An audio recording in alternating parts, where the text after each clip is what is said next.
Assalamualaikum warahmatullahi wabarakatuh. Saya Bizar Al-Fari dari IT 401. Di sini saya akan memaparkan hasil dari UTS Interaksi Manusia Komputer. Nah, di sini untuk e-commerce yang saya pilih adalah Shopee, yang sebagian dari kita semua pasti pernah memakai aplikasi ini ya. Untuk nomor satunya ragam dialog dan desain dalam user interface-nya.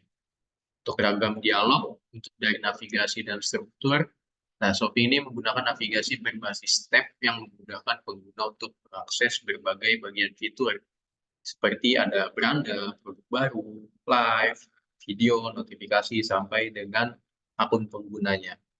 Lalu ada dialog pop-up.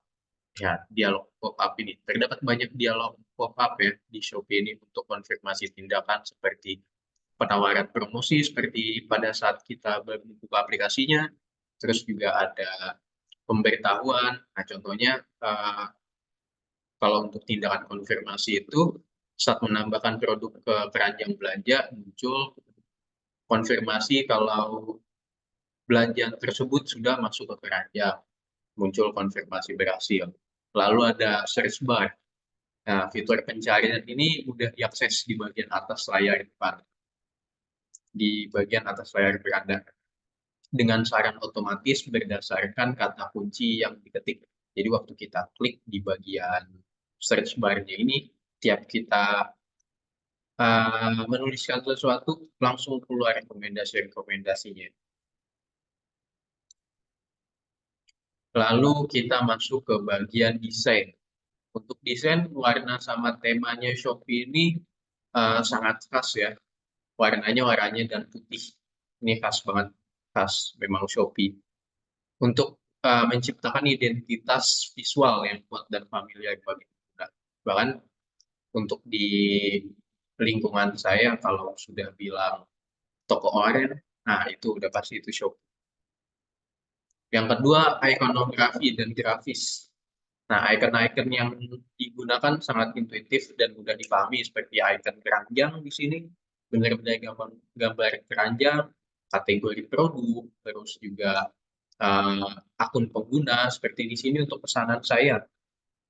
Lalu ada yang belum dibayar, dikemas, ini contoh dikemas ada icon bentuk box yang sudah ada solasinya dan bagian icon dikirim ini terdapat icon gambar mobil yang mobil up. Lalu ada diberi penilaian juga. Lalu layoutnya juga yang responsif. Menurut saya layout Shopee sangat responsif dan bisa dioptimalkan lagi sih sebenarnya untuk perangkat mobile untuk memastikan pengalaman yang konsisten di berbagai ukuran layar. Jadi mau nanti dibukanya pakai tab ataupun sekarang-sekarang ini sudah banyak smartphone yang layarnya semakin lama semakin lebar. Ada yang sudah 6,6 inci bahkan. Lalu di poin 2, penanganan kesalahan dan help-nya. Penanganan kesalahannya. Untuk penanganan kesalahan, Shopee ini uh, ada beberapa seperti pop-up juga pesan yang timbul kalau saat terjadi kesalahan misalnya dalam proses pembayaran. Shopee bisa memberikan pesan kesalahan yang spesifik dan jelas. Contohnya, misalnya kita menggunakan pembayarannya Shopee Pay, tapi untuk ternyata saldo Shopee Pay kita belum cukup atau kurang. Nah, dia akan menunjukkan pesan kesalahan bahwa saldonya tidak cukup.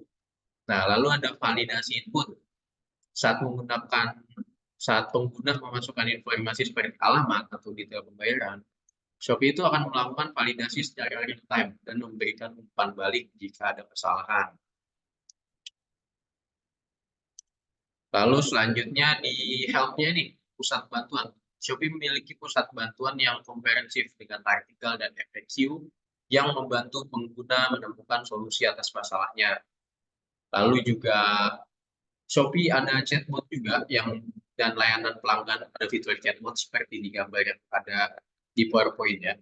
Untuk masalah yang lebih kompleks, jadi pengguna dapat menghubungi layanan pelanggan melalui telepon, atau email kalau mau yang lebih kompleks. Tapi kalau memang untuk masalah yang umum, itu bisa dibantu dengan chatbotnya.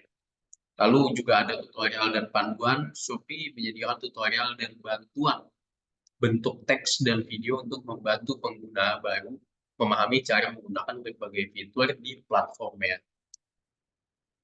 Nah, ini kita sampai di poin ketiga, kelebihan dan kekurangan dalam perspektif sebagai user. Saya sendiri ya. Kalau untuk kelebihannya, tanggapannya bisa dibilang ramah penggunaan. Karena untuk saya mengajari orang-orang yang awam, yang benar-benar jarang menyentuh smartphone, itu mudah untuk diberitahunya, untuk diajarkan, untuk dipraktekannya. Karena banyak icon-icon yang memang khas, seperti yang tadi dijelaskan. Nah, selain desain yang bersih dan navigasi yang intuitif, membuat pengalaman berbelanja menjadi mudah dan menyenangkan. Lalu juga promosi dan diskon. Nah, ini dia. Banyaknya penawaran promosi dan diskon menarik membuat Shopee menjadi platform yang menarik untuk mencari produk dengan harga terbaik.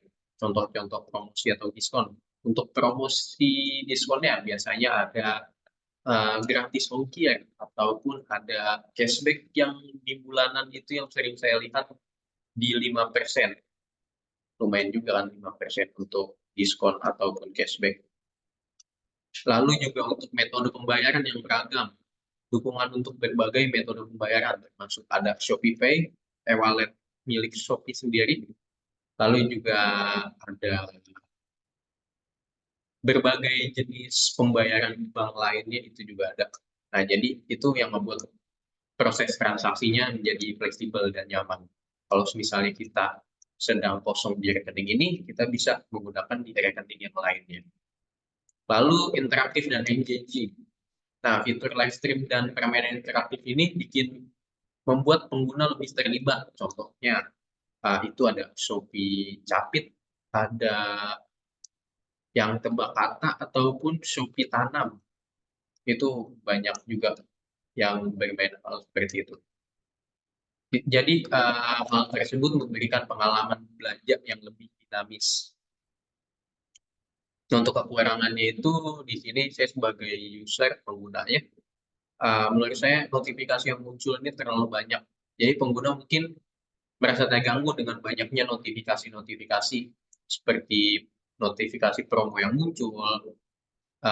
Mungkin walaupun ada beberapa di antaranya yang dapat diatur atau dimatikan, tapi terkadang cukup mengganggu. Makanya untuk di aplikasi Shopee saya untuk notifikasi saya matikan. Jadi semisalnya saya benar-benar membutuhkan informasi promosinya ada apa aja hari ini atau barang saya sudah sampai mana, saya lebih memilih untuk membuka aplikasinya langsung sih.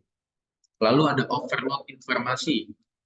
Nah, pada saat-saat tertentu contoh seperti periode flash sale, seperti terdekat ini